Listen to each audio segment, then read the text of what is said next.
ঠিক আছে।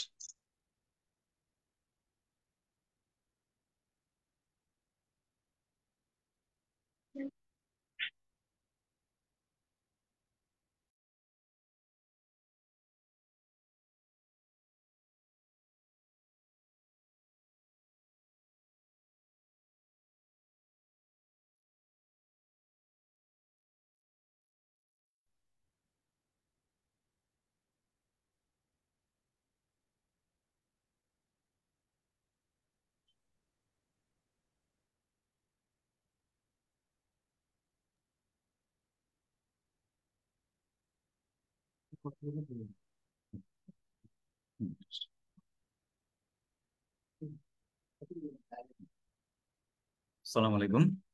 আমি ডক্টর তানভীর আহমেদ। আমি 2024 সাল জুলাই এফসিপিএস পরীক্ষায় এবার আমার প্রথম দিন ছিল।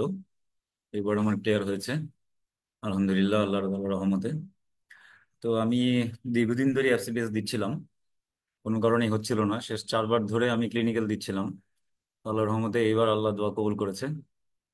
তো আসলে আমি রিটার্ন এই পর্যন্ত আমি 6বার রিটার্ন ক্লিয়ার করেছিলাম এবার নিয়ে। রিটার্নের একটা অভিজ্ঞতা থেকেই আমি আজকে কিছু জিনিস শেয়ার করব। বিষয়টা হচ্ছে এই এই এফসিপিএস আসলে আমার কাছে মনে হয় এখন যে এটা আসলে একটা নট অনলি প্রিপারেশন, এটা একটা টোটাল একটা মানে জীবনবোধ। ডেভিডসনে আছে নলেজ, স্কিল, অ্যাটিটিউড, এই সবকিছুর একটা কম্বিনেশন আমার মনে হয় এফসিপিএস এ লাগে। কারণ এই লম্বা পথ হাঁটতে যে মাঝে মাঝে এরকমও হয়েছে আমি ধৈর্যচ্যুতি হয়েছে, আবারও ফিরে এসেছি। তো সবকিছু মিলে মনে হয়েছে যে এটা একটা একটা জীবনবোধের বহিঃপ্রকাশ হয় ওভারঅল এই পরীক্ষাটা দিতে গেলে। তো আমার এখন মানে এই এই এই গত 6বার রিটেন পাশ করার পরে, গত 4বার ক্লিনিক্যাল দেওয়ার পরে এবার আমি আলহামদুলিল্লাহ বের হতে পেরেছি। তো আমার এই দীর্ঘ পথ পরিক্রমায় আমি এই সুযোগে আমি কৃতজ্ঞতার প্রকাশ করে নিচ্ছি। আমি আমার মেন্টর ছিল হচ্ছে ঢাকা মেডিকেলের প্রফেসর হাফিজ সর্দার, তার প্রতি কৃতজ্ঞ আমি। আমার রিডিং পার্টনার ছিলেন এইবার আরো 2জন পাশ করেছেন, আমি তাদের প্রতি কৃতজ্ঞ, ডক্টর গালিব, ডক্টর রাজীব ভাই। আর আমি সর্বোপরি কৃতজ্ঞ এই ডক্টরস কেয়ার একাডেমির উপর।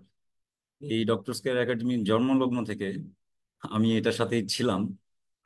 প্রতিবার হচ্ছে খারাপ হতো, ফেল করতাম, আর পরের দিন ফোন দিতাম যে কবে থেকে শুরু হবে, আবার এসে অ্যাড হইতাম। আমি কখনো ছাড়ি নাই। আরেকটা কথা, ব্যক্তির কথা না বললেই নয়, সেটা হচ্ছে এই ডক্টরস কেয়ার একাডেমি ইলিয়াস ভাই। সে তার অনুপ্রেরণা আসলে এটা বলার মতো না। আমি আজকেও বলেছি যে আপনার ঋণ আমি কখনো শোধ করতে পারবো না। আমাকে সবসময় মানে আমাকে না, আমাদের এখানে যারা এসেছি সবসময় আমাদের অনুপ্রেরণা দিতেন যেন আমরা হাল না ছাড়ি সবসময়। এবং আরেকটা বিষয় যেটা আমার কাছে মনে হয় আপনাকে আপনাদের কাছে শেয়ার করা দরকার, যে এখানে যে এক্সাম বেসটা, এই এক্সাম বেচে আমি গত 4বার ধরে এক্সাম বেঁচে ছিলাম।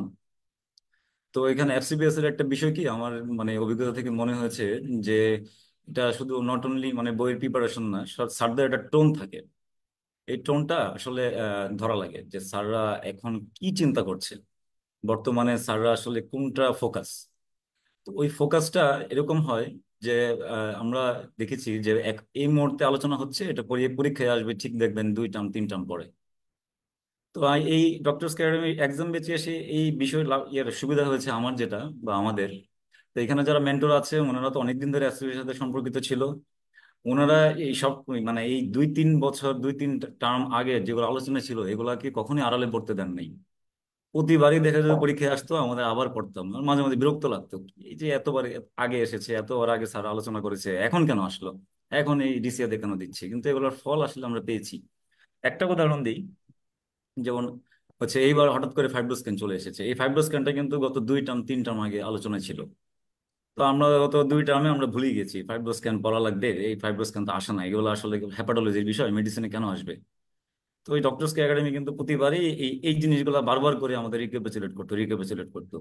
আর এই এক্সাম বেঁচে আসলে একটা ডাইভার্সিটি অফ এক্সামের ফেস ফেস হয় আমাদের। আমার কাছে যেটা ভালো লেগেছে যে এই ডক্টরস কে একাডেমিতে হচ্ছে এই এক্সাম বেচে ওনারা আসলে কোনো গদবাঁধা এক্সামে পরীক্ষা কখনো নেন নাই, যে বই থেকে কপি পেস্ট করবে ট্রুলিসে, এরকম নেন নাই। ওনারা নিজে থেকে চিন্তা করে, স্যারদের চিন্তার সাথে এখন স্যাররা কি টোনে চিন্তা করছে এরকম একটা চিন্তা করে সবসময় পরীক্ষা দেওয়ার চেষ্টা করছি।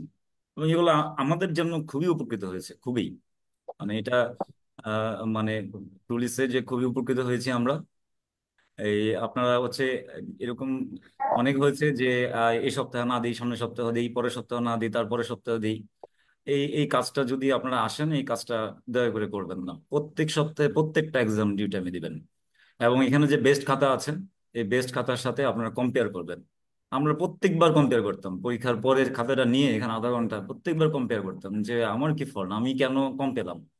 এখানে যারা মেন্টরস তাদের সাথে কথা বলতাম, কথা বলে আমি বিষয়টা বোঝার চেষ্টা করতাম যে আমার ল্যাকিংসটা কোথায়, আমি কোন ইনফরমেশন গুলো গ্যাপটা কি দিয়েছি, যে আমার এই নাম্বারটা কম আসলো, ওর নাম্বারটা হচ্ছে হাইস্ট মার্ক আসলো। এই জিনিসগুলো আমাদের যে কি পরিমাণ হেল্প করেছে দেখেন। এফসিবিএসই বিষয়টা এরকম, স্যাররা কখনোই আপনাকে ফিডব্যাক দিবে না। আর রিটার্নটা তো আরো ক্লামসি। এটা এরকম হয়, আপনার প্রিপারেশন অনেক ভালো, আপনি রিটার্ন পরীক্ষা দিলেন, দেখলেন যে আপনার পাস আসলো না, আপনার কনফিডেন্স লেভেল একেবারে নিচে চলে যাবে। আপনার মাঝে মাঝে মনে হবে আমি কি পাস আসলো না, তার মানে আমি আমি কি 56 না, আমি কি 55 পেয়েছি, না আমি মনে হয় তাহলে 10 পেয়েছি, আমি মনে হয় কোনো লাইনেই নাই, এরকম মনে হবে। তো এই এখানে এসে এই জিনিসগুলো আমাদের কাছে খুবই উপকৃত হয়েছি। আমরা প্যাটার্ন গুলো বুঝতে পেরেছি, আমরা আনসার কিভাবে দিতে হবে, কতটুক দিতে হবে, টাইম ম্যানেজমেন্ট। এবং পরীক্ষা দিতে দিতে এমন অবস্থা হয়েছে যে প্রতিবার ফাইনালে পরীক্ষা দেওয়ার সময় আমাদের মনে হতো এটা তো একটা মক পরীক্ষা দিচ্ছি। এবং টাইম ম্যানেজমেন্ট কখনোই আমাদের আটকায় নাই। যে প্রবলেমগুলো ছিল, এই প্রবলেমগুলো আমি আস্তে আস্তে করে ওভারকাম করে মোটামুটি মানে গত 4বার ধরে আমি ক্লিনিক্যাল দিচ্ছিলাম, এবার আলহামদুলিল্লাহ বের হয়ে গেছি। যাই হোক, কথাকে আর লম্বা করব না। আমার মনে হয় এইবার যে রিটেন এক্সামটা হয়েছে এফসিপিএস পেপার 1, এটা আমি ডিসকাশন করবো আপনাদের সাথে। এটা আসলে এইবার অন্য অন্য যে কোনো পরীক্ষা থেকে এইবারের পরীক্ষাটা কম্পারেটিভলি স্যাররা বর্ণনামূলক কোশ্চেন কম দিয়েছেন। আমরা এটা আগেই ধারণা করেছিলাম বর্ণনামূলক কোশ্চেন কম দিবেন।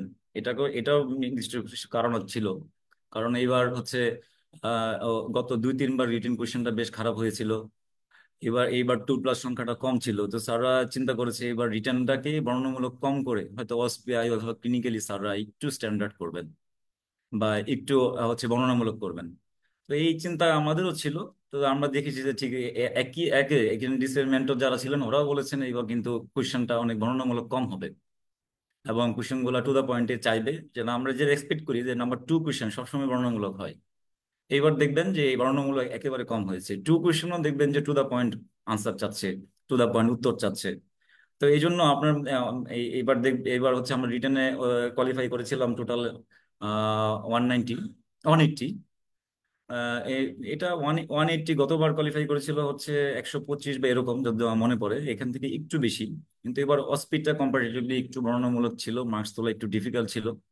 তো মানে পদটা যে কোনো এক জায়গায় স্যাররা এই এই স্ট্যান্ডার্ডটা দেখে যে বর্ণনামূলক ইভালুয়েশনটা আমার কেমন, এটা আইদার রিটার্ন আইদার অসপি।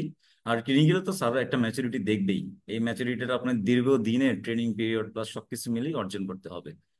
যাই হোক, আমি আর কথা লম্বা না করে আমি আমি যেটা মনে করেছি, আমি প্রতিবারই হচ্ছে এফসিপিএস পরীক্ষার পরে যেহেতু খারাপ হতো, আমি প্রতিবারই সলভ ক্লাসগুলো করতাম, যে যারা পাশ করেছে তাদের সাথে আমার কম্পেয়ারটা কোথায়, আমার ডেফিসিয়েন্সি কোথায়। তো আমার প্রতিবারই মনে হয়েছিল যে সলভ ক্লাসটা এরকম হওয়া উচিত যে উনি কি দিয়েছেন, যে পাশ করেছে উনি কি দিয়েছে। বইপত্র তো এগুলোর আনসার তো আছেই, আপনারা চাইলে এখন বইপত্র সব কিছু জানেন, এখান থেকে আনসার বের করে সবকিছু আপনারা দেখতে পারবেন, কিন্তু আসলে আমি কি দিয়েছিলাম, আমি সেই জিনিসটাই বলার চেষ্টা করব।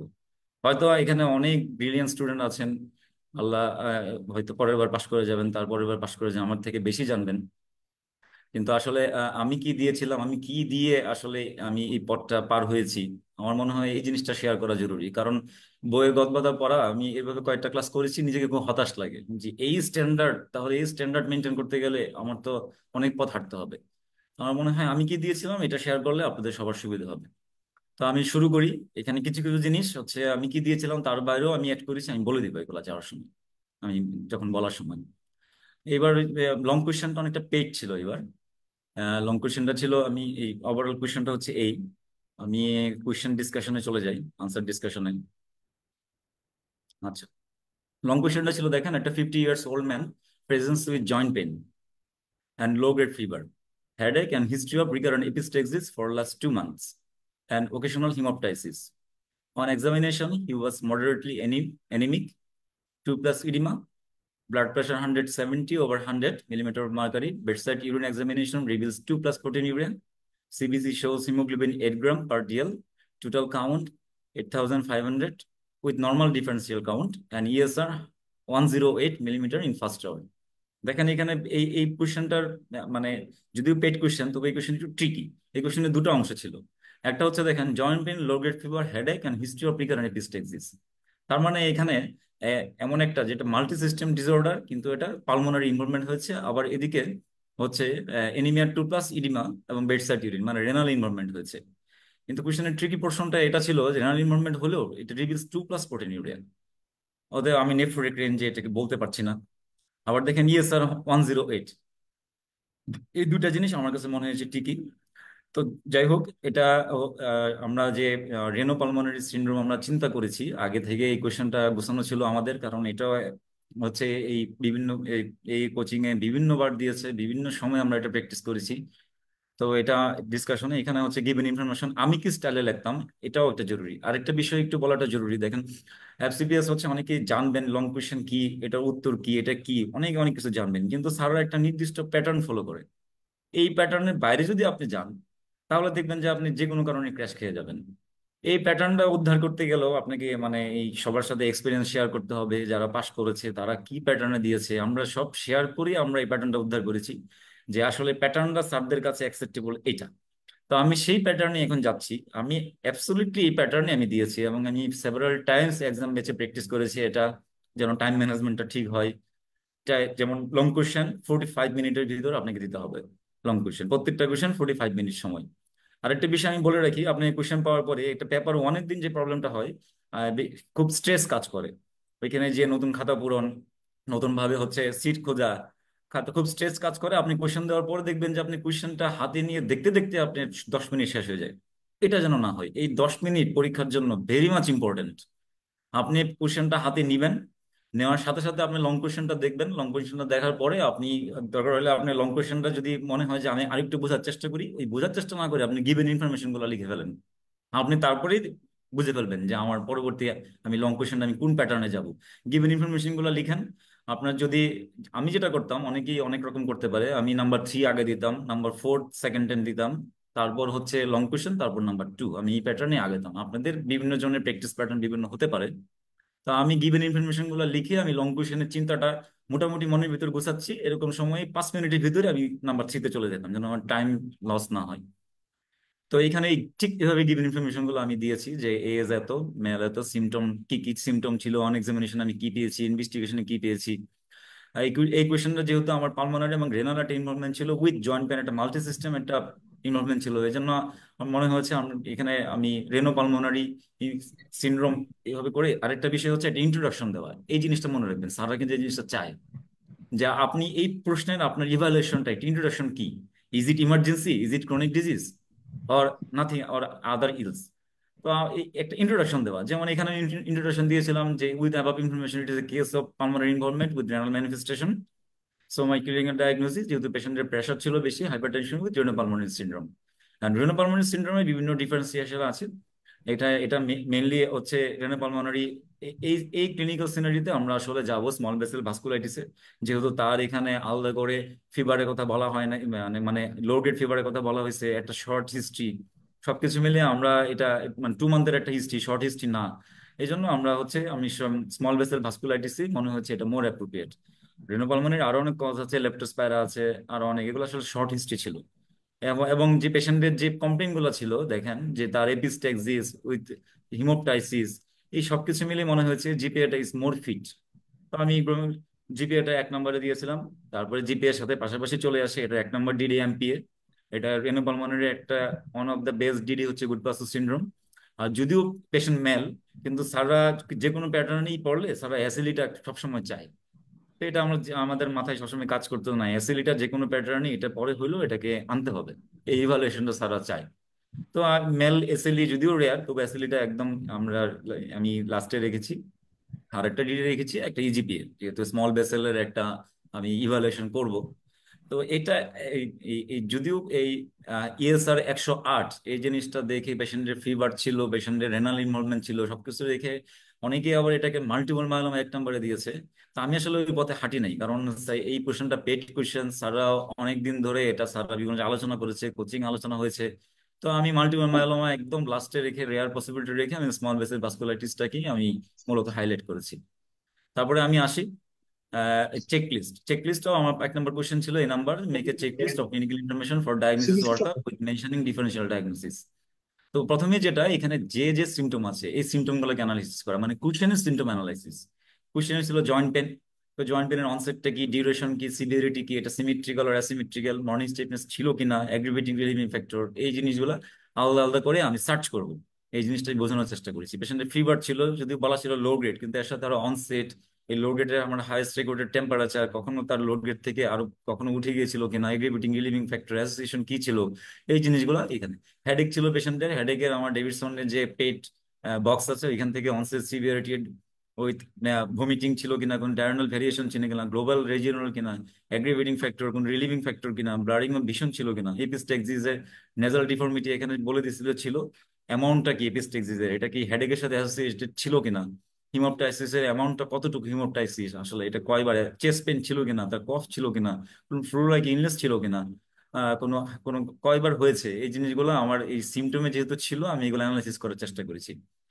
আমি তারপরেই যেটা চলে বিস্তারিত চলে যেতাম যে সিস্টেমিক অ্যানালাইসিস। সিস্টেমিক অ্যানালাইসিস বলতে আমার যে ডিডি গুলা আমি সেট করেছি, এই ডিডি গুলার আমার একদম আমার একদম হাইলাইটেড পয়েন্ট গুলো আমি এখানে আনার চেষ্টা করব। তো যেমন আমি এখানে জিপিএ আমার 1 নম্বর ডিডি ছিল, জিপিএ ফিভার, ওয়েট লস আছে, নেজাল ডিফর্মিটি, সাইনোসাইটিস ছিল কিনা পেশেন্টের, ডিফনেস ছিল কিনা, কফ ছিল কিনা, আমরা জিপিএ জানি যে ডিফনেস থাকে, ভিজুয়াল ডিফিকাল্টি থাকে, স্কিন রেস্ট থাকে, জিনিস ছিল কিনা। এমপিএ তে fever, weight loss, dyspnoea, high colour urine. MPA তে পেরিফেরাল নিউরোপ্যাথির ফিচারটা এবং ইউরিন ফিচারটা বেশি থাকে, রিনাল ফিচারটা। কোনো অ্যাবডোমিনাল পেইন অথবা স্কিন রেস্ট ছিল কিনা এমপিএ তে, গুড পাস্টুরে যেমন র্যাপিড ডিটোরেশন, রিনাল ফাংশন ছিল কিনা, হাই কালার ইউরিন ছিল কিনা, হিমোপটাইসিস ছিল কিনা। যেহেতু আমি অ্যাসিলি এনেছি, অ্যাসিলি বিস্তারিত বর্ণনা, fever, joint pain, morning stiffness, oral ulcer, alopecia, pain, colour change in finger, skin rash, unilateral leg pain, past history. আরেকটা বিষয় হচ্ছে যে পেট যে ডিজিজ গুলো আছে এই ডিজিজ গুলো সিমটম সবসময় রেডি করে রাখবেন, সিমটম সাইন।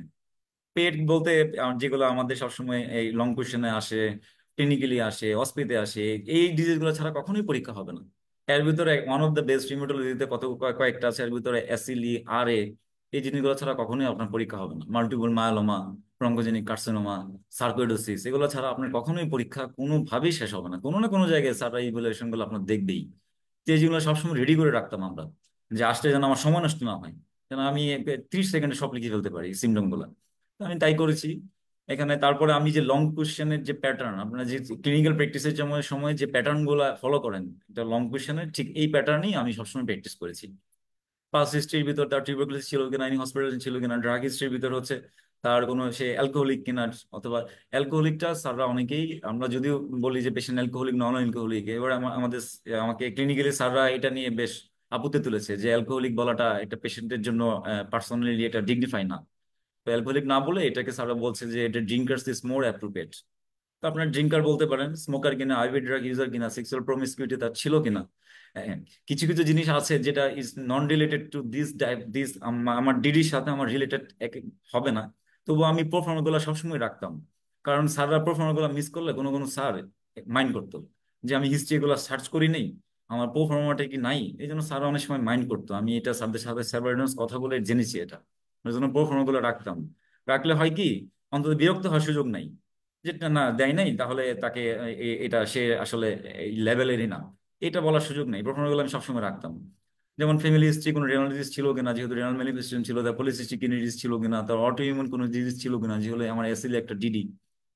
ফিভার ছিল, যেহেতু ট্রাভেলিং হিস্ট্রি তার কি ছিল এটা এটা এবং ইমিউনাইজেশন, তার ইপিআই, কোভিড-19 এবং অ্যাডাল্ট ভ্যাকসিনেশন নেওয়া আছে কিনা, কোনো সাইকিয়াট্রিক হিস্ট্রি, অ্যালার্জিক হিস্ট্রি এটা আছে কিনা, এই জিনিসগুলো নেওয়ার চেষ্টা করতাম। এটা ক্রনিক ডিজিজ 2 মাসে, তার সাইকিয়াট্রিক ইভালুয়েশনটা খুবই জরুরি এখানে।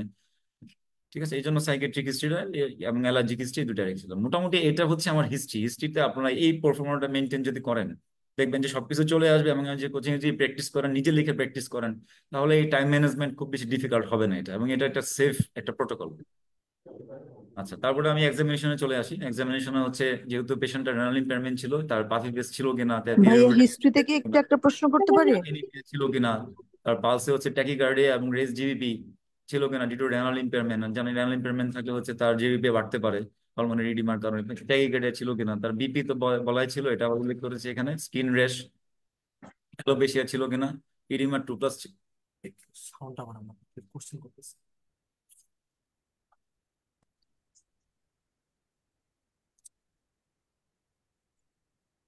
যে কেউ কি আমাকে কিছু জানতে চেয়েছেন? কেউ কি জানতে জি চেয়েছেন? ভাই, একটা প্রশ্ন ছিল একটু। হ্যাঁ হ্যাঁ, শিওর শিওর। আচ্ছা, এই যে ক্লিনিক্যাল ইভালুয়েশনে, ইনিশিয়াল ইভালুয়েশনের সময় যে আপনি সিমটমের ক্ষেত্রে অনসেট, ডিউরেশন এইগুলা যে লিখেছেন, এইটার সামনে কি আপনি কোনো ডেসক্রিপশন কিছু আমি লিখেছেন নাকি আমি জাস্ট এই আমি পয়েন্ট গুলো লিখে দিয়ে চলে আসছেন? বুঝতে পেরেছি আপনার কথা।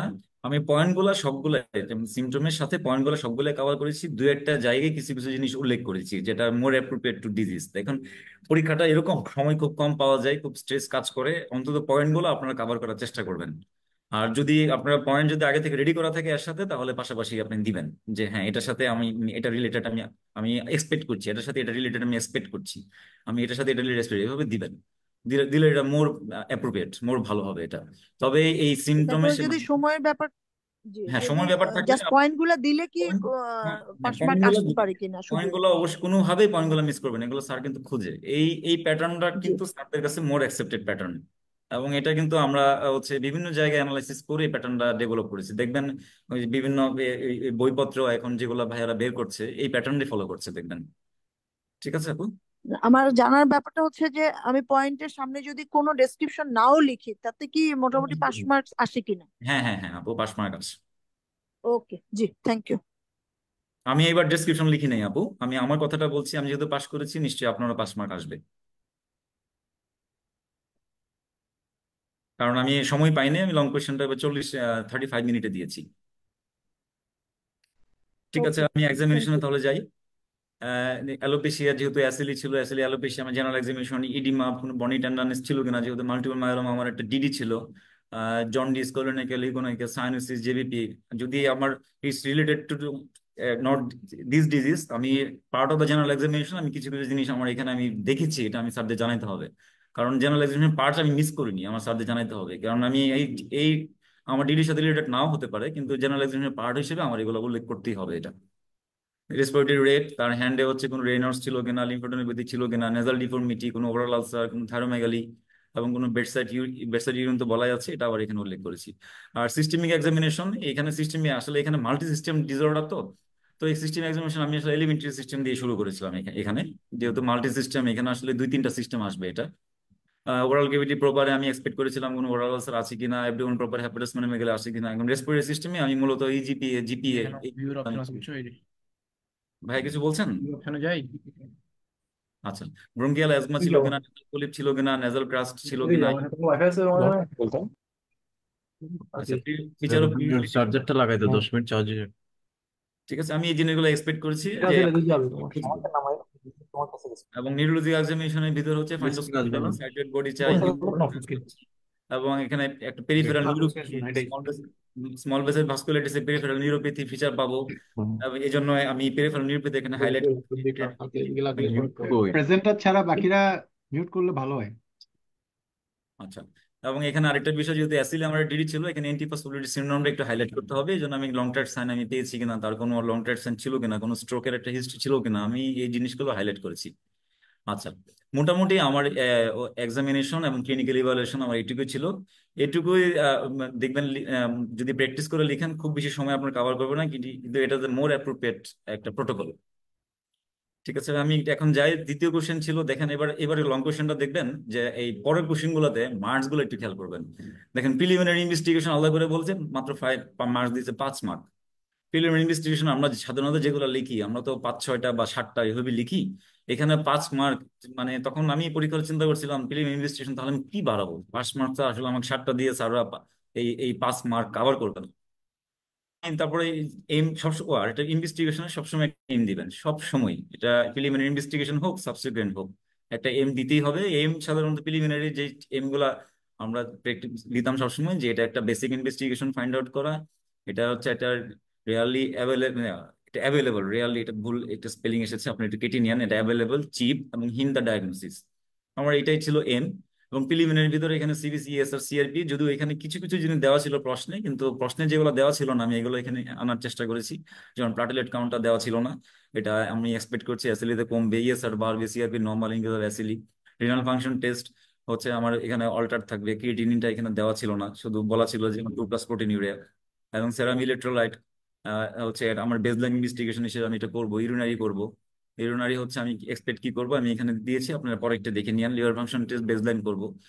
ইসিজি এটা আমি হচ্ছে যার কোনো যদি ভাস্কুলাইটিস চিন্তা করেছি তার ওল্ড এমআই ছিল কিনা, একটা পেরিকার্ডিশনের জন্য তার ব্র্যাডিকেডিয়া ছিল কিনা, চেস্ট এক্সরেতে হচ্ছে কোনো ক্যাভিটি রিলেশন ছিল কিনা, প্লুরাল ডিফিউশন ছিল কিনা, এবং আরবিএস হচ্ছে বেসলাইন। এবং আমি এবার যেটা করেছি, যদি আমাকে ফুল ইনভেস্টিগেশন লিখতে দিত, আমি এএনএ, এনটিটিএস, ডিএনএ, আনকা এগুলো আমি ইনিশিয়ালি নিয়ে আসতাম না। কিন্তু যেহেতু আমার ইনিশিয়ালটা আমার এই জায়গায় শেষ হয়ে গিয়েছিল, আমি তখন এই 5 মার্ক আসলে এই 5টা পয়েন্টে 6টা পয়েন্টে কাভার হয় না। এই জন্য আমি চিন্তা করেছি স্যাররা হয়তো আমাকে এই জিনিসটা চাচ্ছে ইনিশিয়ালে, যে আমি এখান থেকে আমি একটু স্ক্রিনিংটা করে যাই, এটা চাচ্ছি। এবং ইনভিসিভ গুলো আমাকে চাইবে। তো এখান থেকে তারপর আমি এনএনটিএস, ডিএনএ, আনকা, অ্যালবুমিন এবং ফাস্টিং লিপিড প্রোফাইল এই জিনিসগুলো আমি ইনিশিয়ালি নিয়ে এসেছিলাম। মার্কস দেখে, স্যারদের চিন্তা ভাবনা দেখে, স্যার আসলে মার্কস কোয়েশ্চেন প্যাটার্ন দেখে আমি আসলে ইনস্ট্যান্ট এই জিনিসটা সিদ্ধান্তটা নিয়েছি যে আমি ইনিশিয়ালি এগুলো দিব। এই ইনিশিয়াল ছিল। আর দেখেন সেকেন্ড লাইন ইনভেস্টিগেশন দেখেন মার্কস মতো 5, মানে এখানে যেখানে সেকেন্ড লাইন ইনভেস্টিগেশন আমরা সাধারণত অনেক কিছু লিখি, এখানে আসলে অনেক কিছু লেখার সুযোগ নাই, এখানে মূল পয়েন্ট গুলো লিখতে হবে। এটার একটা এম থাকে, confirm the diagnosis, exclude the differential, find out the aetiology and confirm the comorbidities. এখানে আমি প্রথমে যেটা, যেহেতু পেশেন্টের 2+ প্রোটিন এরা বলেছে, এজন্য আমার প্রোটিনটা ইভালুয়েট করাটা আমার 1 নম্বর কাজ আমার মনে হয়েছে। যে 24 আওয়ার্স ইউটিপিটা আমি এনেছি। এটা রিজনিং চেয়েছিল। রিজনিংটা অনেকে হচ্ছে সিমটম এক্সামিনেশন আলাদা আলাদা করে দেয়, আমি আসলে এটাতে যাই নাই, কারণ ওটা আমার সময় আরো বেশি কিল করে। কারণ টাইম ইজ এ, মানে আমার মনে হয়েছে টাইম হচ্ছে ফার্স্ট ফ্যাক্টর পরীক্ষার হলে। এই জন্য আমি একসাথেই আমি জিনিসগুলো দিতাম সবসময়, যে puffy plus oedema plus protein plus 2+। এবং এটা ফাইন্ডিংটা আমি কি আশা করছি, যে যদি এখানে 2+ বলেছে তো আমি 3.5 বেশি পেলে আমি একটা নেফ্রোটিক রেঞ্জে আমি চিন্তা করবো, এটা আশা করেছিলাম। কম পাইলেও যেহেতু এটা 2+ আছে, আমার হয়তো আমি প্রোটিন আমি পাবোই 24 আওয়ার্স, এটা হয়তো 3.5 না পেলে আমি কম পাবো। কিন্তু এই ফাইন্ডিংটা আমি উল্লেখ করেছিলাম। জিডিএম অ্যান্টিবডি, মানে হচ্ছে পাফি, যেহেতু আমার গুড পাস্টার ছিল একটা ইয়ে ছিল, এটা জিডিএম হবে। এই জন্য আমি এটার অ্যান্টিবডিটা আমি এখানে দেখার চেষ্টা করেছি। এখন যেহেতু এএনএ আগে দেখে ফেলছি, এখানে ইএনএ প্রোফাইলটা আমি এখানে দেখেছি। ইএনএ প্রোফাইল সাধারণত এন্টি স্মিথ অ্যান্টিবডিটা ইয়ে হয়, এটা স্পেলিং মিস্টেক হয়েছে, এন্টি স্মিথ হবে। এন্টি স্মিথ অ্যান্টিবডিটা সাধারণত অ্যাসিলিতে পজিটিভ হয়। ফেস কন্ট্রাস্ট মাইক্রোস্কোপি, যেহেতু আমার স্মল ভেসেল ভাস্কুলাইটিস নিয়ে এসেছি, যদিও তার কোনো আরবিসি বলে নাই, তবু ফেস কন্ট্রাস্ট আমি চেক করেছি যে তার কোনো গ্লোমেরুলার কোনো ছিল কিনা। যেহেতু নেফ্রোটিক রেঞ্জ 2+, নেফ্রোটিক রেঞ্জ না, এই জন্য আমি ফেস কন্ট্রাস্টটা এখানে নিয়ে এসেছিলাম। এইচআরসিটি চেস্ট, আপনারা জানেন যে জিপিএ তে আমাদের এইচআরসিটি চেস্ট করতে হবে। এইচআরসি এখানে একটা হরমোনের নোডুল পাওয়া যায়, এবং অ্যাসিলি থাকলে এইচআরসিটি চেস্টটা একটা প্রোটোকলে পড়ে। এখন মূল ইনভেস্টিগেশন আমার কাছে এখানে যেটা মনে হয়েছে, যে এটা রেনাল বায়োপসি এবং ইমিউনোফ্লুওরেসেন্ট মাইক্রোস্কোপি, এই এই কোশ্চেনটার জন্য। এবং এই জিনিসটা সারা খুঁটায় খুঁটায় পড়বে, আমি এটা আমার কাছে মনে হয়েছে এটা। এই কোশ্চেনটা কিন্তু বিসিপিএস আরেকভাবে এসেছিল। তো তখন আমার সলভ বিভিন্ন ভাইয়াদের সলভ ক্লাস করে আমার মনে হয়েছিল যে এটা একটা 1 নম্বর ইনভেস্টিগেশন, এটা সারা খুঁটায় খুঁটায় দেখবে। এই জন্য এটা আমি রেডি করে রেখেছিলাম আগেই। এই দেখেন এখানে সেগমেন্ট ইনফরমেশন উইথ ক্রিসেন্ট, এটা কনস্ট্যান্ট ক্রিসেন্ট হবে, চেঞ্জ করে নেন। এটা জিপিএ এমপিএ। গুড পাস্টুরে দেখবেন এক ডেভিডসন একটা পিকচার আছে, এখানে নিচে লেখা আছে গুড পাস্টুর কি পাওয়া যাবে। এটা রিমন লাইক লিনিয়ার ডিপোজিট পাওয়া যাবে। মিনিমাল অ্যাসিলিতে পাওয়া যাবে, অ্যাসিলিতে হচ্ছে 6টা ফেজ আছে। এটা মিনিমাল চেঞ্জ, ফোকাল ও ডিফিউজ, সেগমেন্টাল, গ্লোমেরুলার ফ্লুইডিস, এবং এটা গ্র্যানুলার স্টেনিং পাওয়া যাবে ইমিউনোফ্লুওরেসেন্টে। এই জিনিসগুলো স্যাররা কোথায় কোথায় পড়বে, আমি এটা মানে আমার কাছে মনে হয়েছিল। আচ্ছা, তারপর যেহেতু এটা জিপিএ ছিল, আমার বায়োপসি ফর নেজাল ক্রাস্টিং, এটা ক্রাস্টিং হবে। এখানে আমি নেক্রোটাইজিং ইনফরমেশন পাবো। আল্ট্রাসোনোগ্রাম হোল অ্যাবডোমেন হচ্ছে, আমি যেহেতু আমার রেনাল ম্যানিফেস্টেশন ছিল, একটা স্মল কিডনি ছিল কিনা, কর্টিকোমেডালি ডিফারেন্সিয়েশন ছিল কিনা, এটা এটা আমি দেখবো। আর এটা এটা আলটিমেটলি এমন হতে পারে যে পেশেন্ট আসলে সিকিডির পেশেন্ট, পরবর্তীতে পেশেন্ট ভাস্কুলাইটিস এভাবে প্রেজেন্ট করেছে, এটাও একটা চিন্তা আমার ছিল। এই জন্য তার সিকিডি ইভালুয়েশনটা আমি করেছি, ক্যালসিয়াম ফসফেট প্যারাথাইরয়েড এই ইভালুয়েশন করেছি। রুটিনলি ইকোকার্ডিওগ্রাম, ইসিজি দেখেছি, প্লাস পেশেন্ট হচ্ছে একটা রেনাল ইম্পারমেন্ট পেশেন্ট, তার আমার ইকোকার্ডিওগ্রাম করাটা এখানে খুব জরুরি মনে হয়েছে, যে তার কোনো ওল্ড এমআই কার্ডিয়াক ইভালুয়েশনটা কেমন। আর এটা পেরিফেরাল নিউরোপ্যাথি, যেহেতু স্মল ভেসেল ভাস্কুলাইটিসের সাথে খুবই যায়, এই জন্য এনসিএস আমি দেখেছিলাম। এনসিএস দেখেছি, এনসিএস হচ্ছে এটা পেরিফেরাল নিউরোপ্যাথি পাওয়া যাবে, একটু স্পেলিং গুলো ঠিক করে নিন, এটা স্পেলিং মিস্টেক হয়েছে।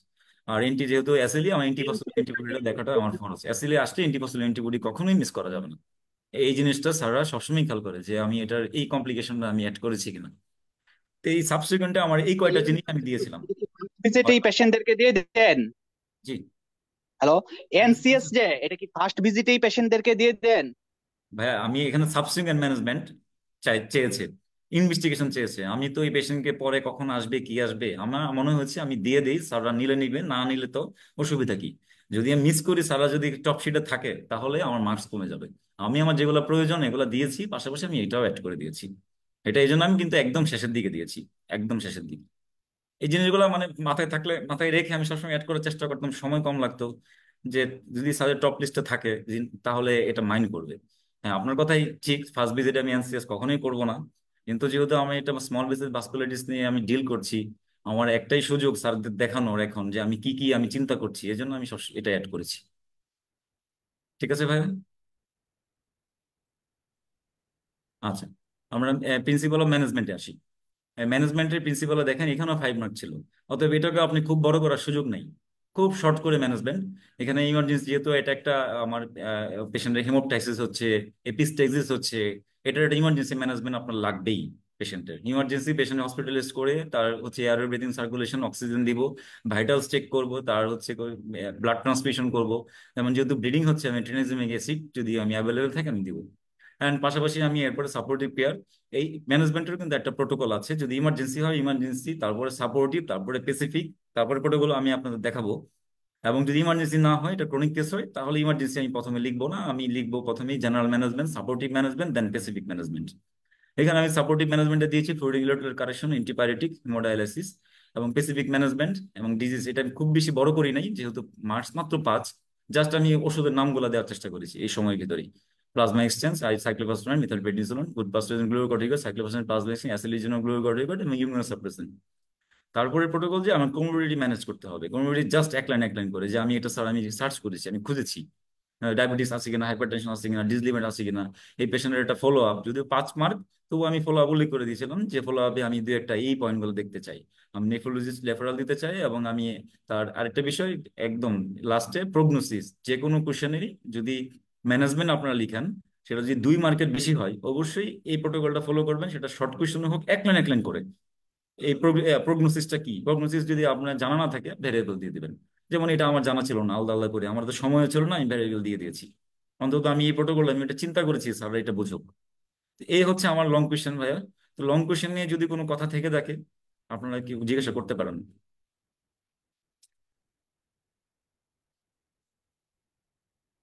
ভাইয়া ডিডি গুলো আরেকবার জি জি, দেখান। Sure, sure.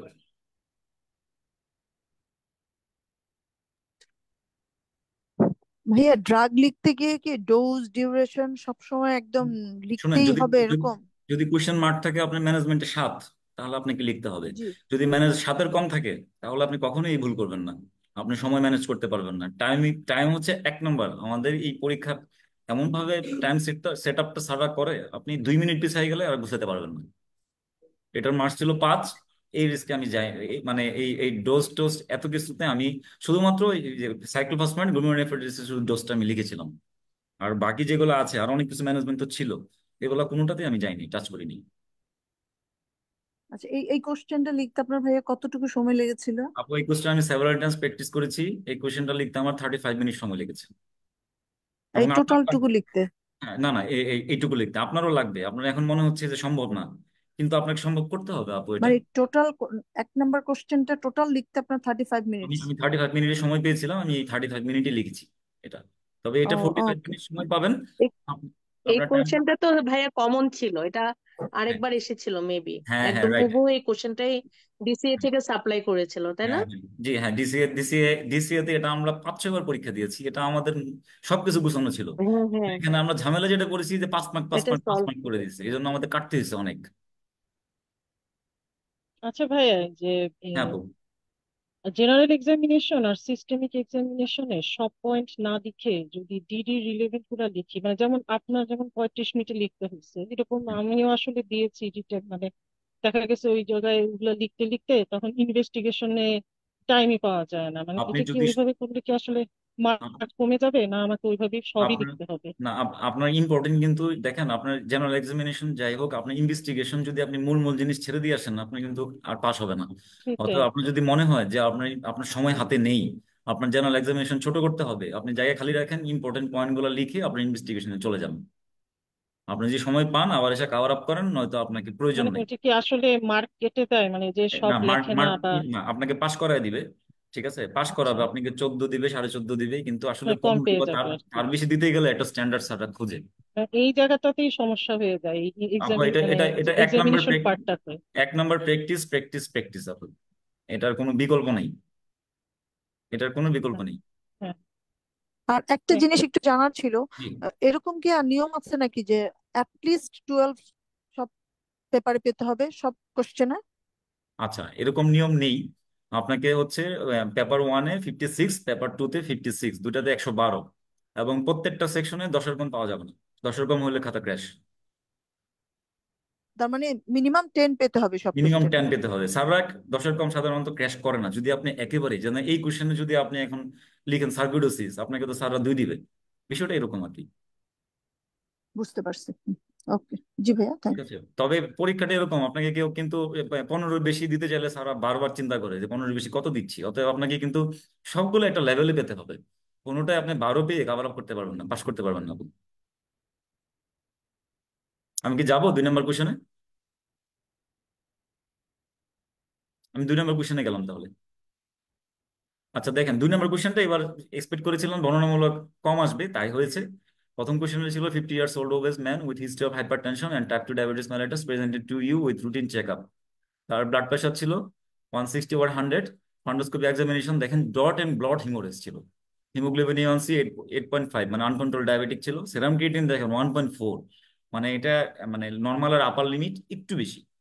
ইউরোলাইসিস টু 1+ প্রোটিনের, এখানে কোনো কিছু আমি ক্লিয়ার হইলাম না প্রোটিনের। অতএব এখানে একটা বিষয় ক্লিয়ার, যে তার show dot and blot haemorrhage. এবং কোশ্চেনটা দেখেন, তার একটা ইভিডেন্স বেসড ট্রিটমেন্ট চেয়েছে। এটা আসলে একটা রিসেন্ট একটা গাইডলাইন থেকে কোশ্চেনটা সারা করেছে।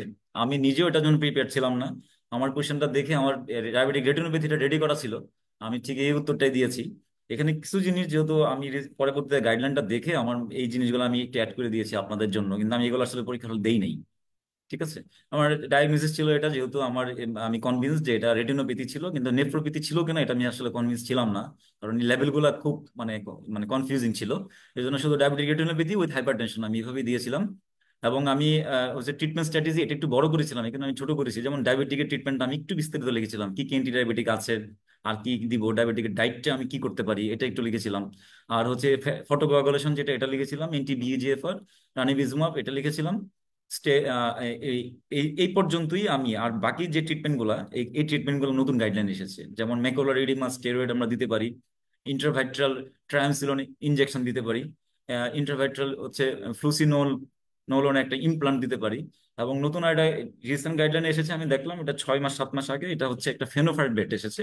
এটা ডায়াবেটিক রেটিনোপ্যাথিতে ইট ইস মোর ইফেক্টিভ। সারা মনে হয় এই 2-3টা পয়েন্টের জন্য এই কোয়েশ্চেনটা সারা দিয়েছে, যে এগুলো আমরা উল্লেখ করি কিনা। এটা একটা ফিল্ড স্টাডি এবং অ্যাকর্ড আই স্টাডি থেকে এটা এস্টাবলিশ হয়েছে ফেনোফাইব্রেটের বিষয়টা। আর এটা পিউমাফাইব্রেট, যদি রেনাল ইম্পেয়ারমেন্ট থাকে কিন্তু আমার রেটিনোপ্যাথি, আমি প্রোগ্রেসটা হল্ট করতে চাই, তাহলে এই পিউমাফাইব্রেটটা এখানে দেখলাম গাইডলাইনে বেশ হাইলাইটেড করেছে। আর এগুলো দিয়েছিলাম আমি, treatment of renal impairment after proper evaluation. আমার মনে হচ্ছে এটা সাফিসিয়েন্ট না, আমাকে আরেকটু ইভ্যালুয়েশন করতে হবে রেনাল রেনাল ইভ্যালুয়েশনের জন্য। এবং তার একটা সার্জিক্যাল ট্রিটমেন্ট যদি আমার পিডিআর ডেভেলপ করে, এটা আমি দিয়েছিলাম। আমি এই প্রথম 3-4টা পয়েন্ট এবং পরের গুলা আর কিছু ডায়াবেটিসের ট্রিটমেন্ট আমি এবার বড় করেছিলাম। এইভাবে আমি মোটামুটি এই কোশ্চেনটা আমি দিয়েছিলাম, যদি আমি এভিডেন্স বেসটা আমার পড়া ছিল না, কিন্তু আমি এভাবে লিখেছিলাম। ঠিক আছে, এই হচ্ছে এবার নাম্বার। এখানে এখানে কেউ যদি ডায়াবেটিক নেফ্রোপ্যাথিও রাখে, তাহলে তো আসলে এটা কি দোষ হবে? মানে এটা আসলে ভুল হবে পেশেন্টের না, তো ভুল হবে না গুরুত্ব ভাইয়া, হচ্ছে না, ভুল হবে না। ওইটা একটু এখানে রাখা কি যাচ্ছে। এসি ইনহিবিটরটাও কি অ্যাড করা যায় না, মানে হ্যাঁ, অ্যাড করা যায়। হাইপার আমি টেনশন আছে, আমি ব্যাপারটা আমি তো প্রোটিন ইউরিয়া আছে।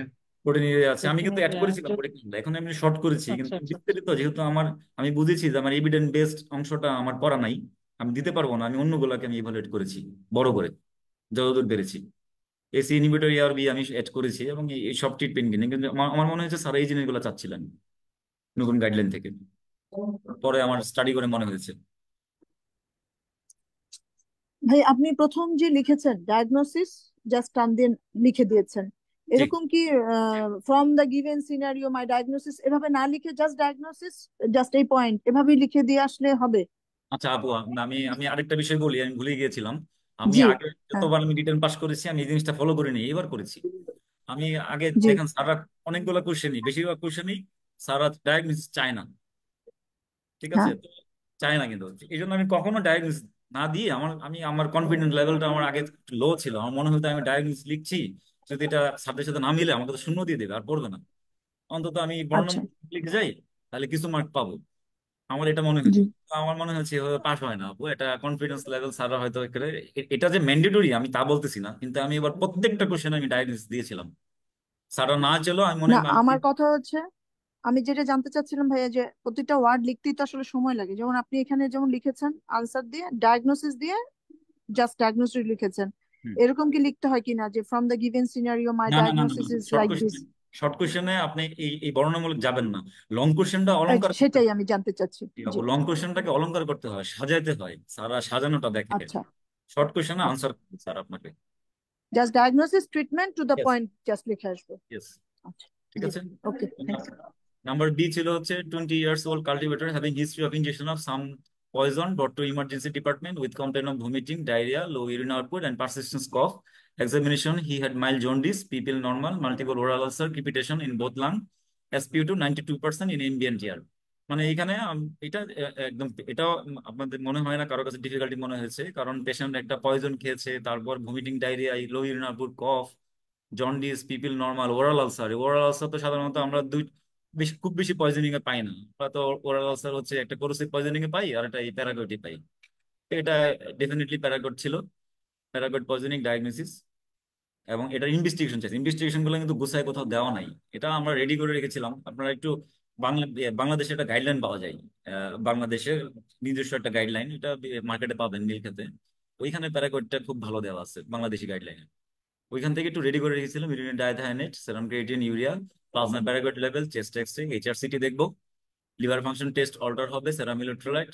এটা যেহেতু আমি প্যারাগয়েডের হচ্ছে যেটা সিভিয়ার পয়জনিং, ওইখানে আমার প্যানক্রিয়াটাইটিস, লিভার ফেলুর এগুলো ধরে, মায়োকার্ডিটিস হয়। এই জন্য আমি এই জিনিসগুলো একটু ইভালুয়েট করার চেষ্টা করেছিলাম। এটা এটা মোটামুটি মানে যে যে অর্গান ধরে সেই অর্গান ইনভেস্টিগেশন দিয়ে একটা করে দিয়েছিলাম। এটা মার্কস ছিল 2।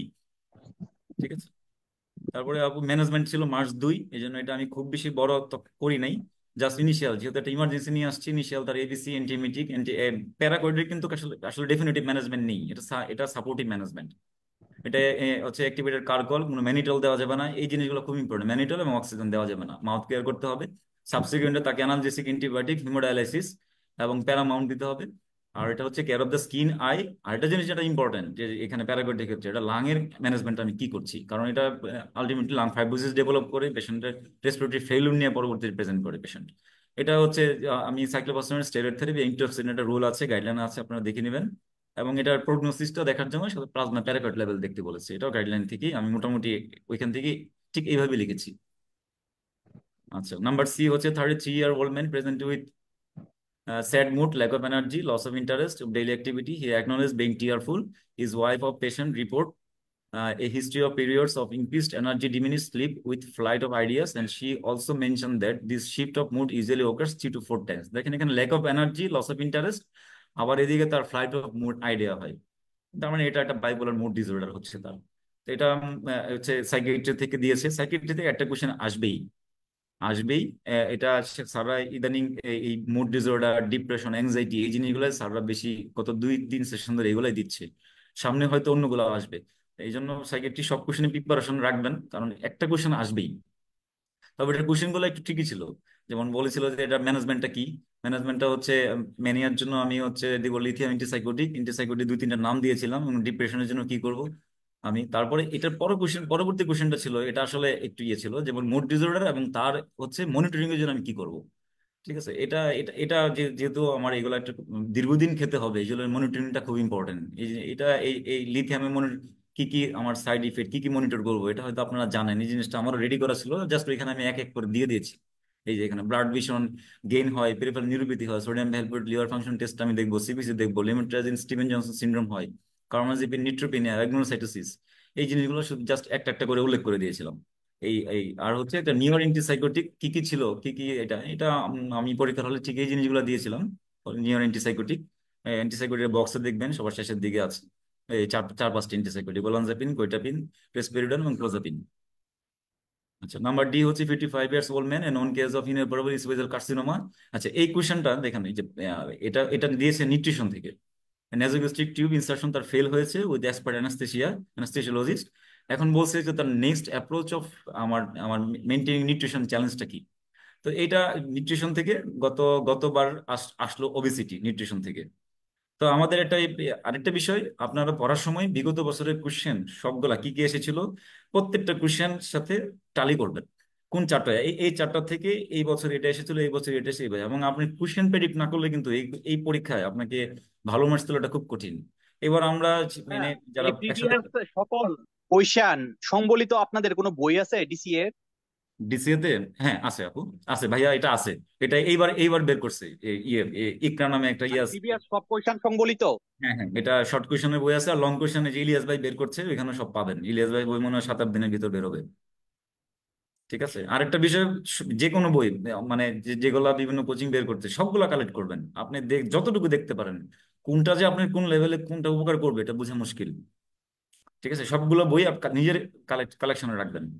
তো আমরা এটা জানতাম যে এবার নিউট্রিশন থেকে আসবে, কারণ এই নিউট্রিশন মানে এই এই আমার প্রসিডিওর থেকে আসবে। আমাদের ধারণা ছিল প্যারেন্টাল নিউট্রিশনটা আসবে, কিন্তু প্যারেন্টাল না এসে দেখেন ব্রড টার্মে কোশ্চেন চলে এসেছে যে আমার এনজি ফেল করেছি, এখন আমি কি করব। তার মানে শুধু প্যারেন্টাল না, জানতে যাচ্ছে তার গ্যাস্ট্রোস্টমি ফিডিং, তার পোস্ট পাইলোটিক ফিডিং এবং প্যারেন্টাল। ডেভিডসনে দেখেন এই তিনটা কথাই বলা আছে।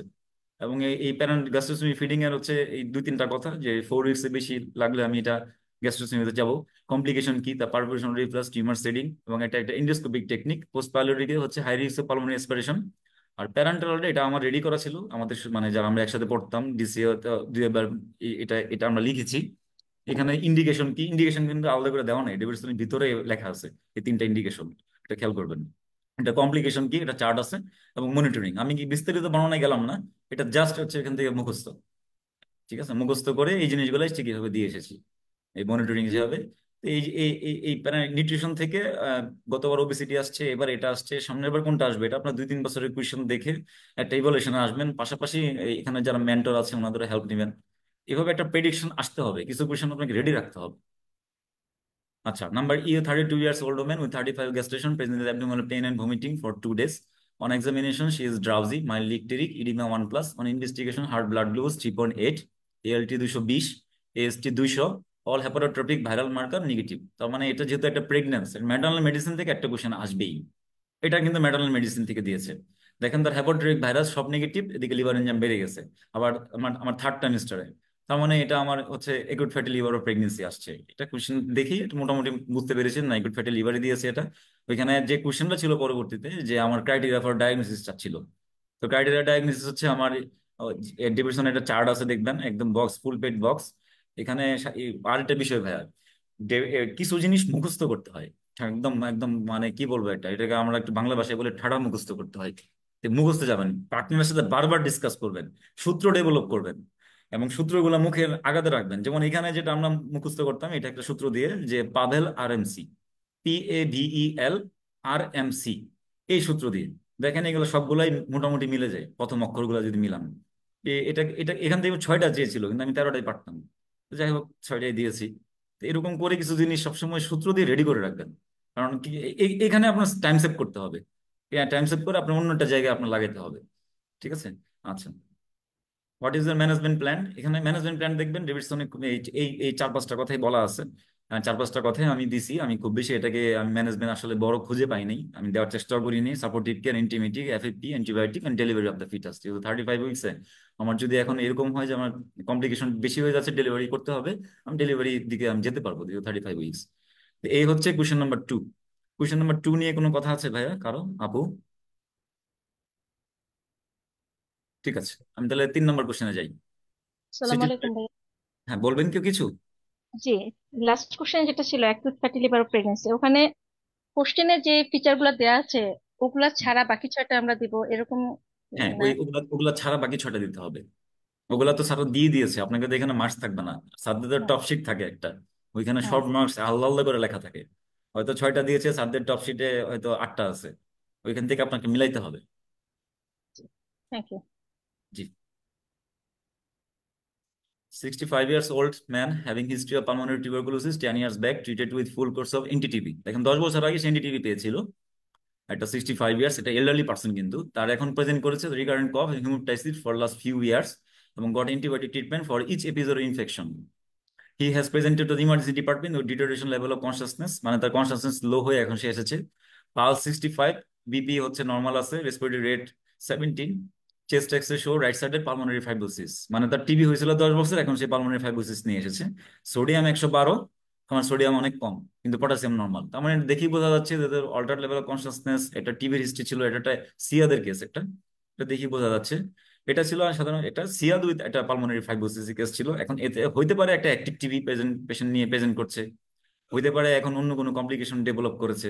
তো এটা মোটামুটি সিয়াদ উইথ পালমোনারি ফাইব্রোসিস বলেই আমি মোটামুটি লিখেছিলাম। সিয়াদের ইনভেস্টিগেশন গুলো ডেভিডসনে আছে, আপনারা জানেন। Plasma osmolarity, plasma sodium concentration, urine serum concentration, urine osmolarity, plasma urea creatinine level, chest X-ray, TSS, pituitary. কারণ ওই যে সিয়াদের একটা শর্তই হচ্ছে আপনার থাইরয়েড, অ্যাড্রেনাল, পিটিউটারি, এইগুলো সব নর্মাল থাকতে হবে। এগুলো এই জন্য এগুলো একটা একটা করে ইনভেস্টিগেশন আমি দিয়ে দিয়েছিলাম। ঠিক আছে। আর সিআর ডায়াগনোসিসের জন্য যে 4টা ইনভেস্টিগেশন, এটা পেইড ইনভেস্টিগেশন, এটা দিতেই হবে। আচ্ছা, এটা ম্যানেজমেন্ট, সিআর ম্যানেজমেন্ট ডেভিশন যা আছে আমি তাই দিয়েছি। এই 5টা কথাই হচ্ছে ফ্লুইড রেস্ট্রিকশন, ওরাল টলভ্যাপটাম, তারপর ট্রিটমেন্ট অফ টিউবারকুলোসিস। আচ্ছা, যদি আমার অ্যাক্টিভ টিবি এটা থাকে, তাহলে আমি এখানে যেহেতু মার্কস হচ্ছে আড়াই, এই 3 কথায় আড়াইয়ের জন্য আসলে খুব কম হয়ে যায়, তখন আমি টিউবারকুলোসিস ট্রিটমেন্টটা গিলে ভোট করেছিলাম। যে এটা যদি কোনো অ্যাক্টিভ টিবি হয়, তখন তো আমাকে এটা রিট্রিটমেন্ট টিউবারকুলোসিস ট্রিটমেন্টে যেতে হবে, অথবা এমডিআর টিবি ট্রিটমেন্টে যেতে হবে। তো টিবির ড্রাগ গুলা কি কি আমি দিব তখন, এগুলো আমি তখন লিখে দিয়েছিলাম, জাস্ট একটু এই মার্কসটা দেখে, নয়তো আমি এখানে যেতাম না। ঠিক আছে। তো এই নাম্বার বি হচ্ছে 53 years old man present with headache, visual disturbance, pruritus after hot bath. For last 6 months, on examination, his face is plethoric with unremarkable vitals. Abdominal examination show 3 centimeter splenomegaly. তার মানে পেশেন্টের একটা হচ্ছে পলিসাইথিমের একটা feature আছে, plus তার splenomegaly আছে, বোঝা যাচ্ছে এটা একটা পিআরবির একটা কেস। কিন্তু পেশেন্টের হচ্ছে, আচ্ছা, এখন পিআরবির যে ইনভেস্টিগেশন গুলা, এই ইনভেস্টিগেশন গুলা হচ্ছে ডেভিডসনে বেশ কয়েকটা আছে, পাশাপাশি অসপি বইগুলো তো আছে, ওইখান থেকে সব মিলে একটু গুছাবেন। ডেভিডসনের যে এই এই ইনভেস্টিগেশন, প্রথম যে আমি 3টা ইনভেস্টিগেশন দিয়েছি, এটা প্রথম 3টা দিতে হবে, এটা ঠিক এভাবেই। রেড সেল মিউটেশন, ল্যাপিস স্কোর, বোন মেরো স্টাডি। বোন মেরো স্টাডি ডেভিডসনের ঠিক এই লাইনটাই বলা আছে, ভাইট্রো কালচার অফ মেরো ফর অটোনোমাস গ্রোথ, আমি ঠিক এই লাইনটাই তুলে দিয়েছিলাম। এবং মার্কস ছিল 3। এই জন্য সব ইনভেস্টিগেশন মোটামুটি আমি দেওয়ার চেষ্টা করেছি এখানে, কারণ ইনভেস্টিগেশনে অনেক অনেক মার্কস ছিল এখানে।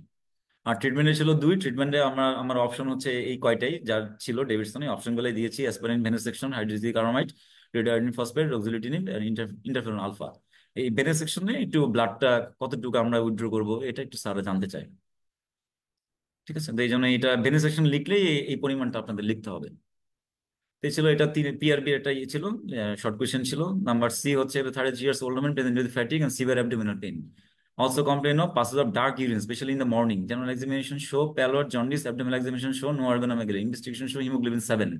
Total count হচ্ছে 3500 with unreliable difference bilirubin 3। Bilirubin বেশি পেশেন্টের, ডার্ক ইউরিন, তার মানে আমরা বুঝলাম এটা পিএনএইচ ওদিকে যাচ্ছে। কিন্তু পেশেন্টের কিছু সমস্যা আছে, একটা হচ্ছে তার বিলিরুবিন যেহেতু বেশি, তার মানে এটা হিমোলাইটিক অ্যানিমিয়া। আবার দেখেন অ্যাবডোমিনাল পেনের কথা বলা আছে, সিভিয়ার অ্যাবডোমিনাল পেন।